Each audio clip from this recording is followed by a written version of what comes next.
नमस्कार, आपण पाहताय महाराष्ट्र संध्या न्यूज चॅनेल आवाज महाराष्ट्राचा। नमस्कार, जय भीम। लुंबिनी सेवाभावी संस्था मनुभाई चाळ चांदवली येथील लुंबिनी बुद्धविहाराचा उद्घाटन सोहळा लवकरच मुख्यमंत्री एकनाथ शिंदे यांच्या हस्ते संपन्न होणार असल्याची माहिती लुंबिनी सेवाभावी संस्थेचे प्रमुख सल्लागार शिवाजीराव भोसले यांनी महाराष्ट्र संध्या यूट्यूब न्यूज चॅनलशी बोलताना सांगितले। ते म्हणाले की नुकतीच स्थानिक आमदार दिलीप मामा लांडे यांच्या समवेत मुख्यमंत्री एकनाथ शिंदे यांची सह्याद्री अतिथीगृहावर भेट घेण्यात आली।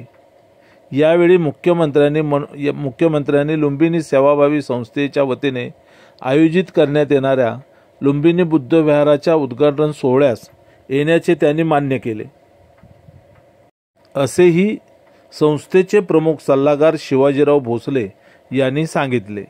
यावेळी संस्थेचे अध्यक्ष अरुण घोडेस्वार हेही उपस्थित होते। आपण पाहताय महाराष्ट्र संध्या न्यूज चॅनल आवाज महाराष्ट्राचा। महाराष्ट्र संध्या यूट्यूब न्यूज चॅनलचे असेच नवनवे व्हिडिओ आपल्या मोबाईलवर पाहण्यासाठी चॅनल सबस्क्राइब करा। धन्यवाद। नमस्कार, आपण पाहताय महाराष्ट्र संध्या न्यूज चॅनेल आवाज महाराष्ट्राचा।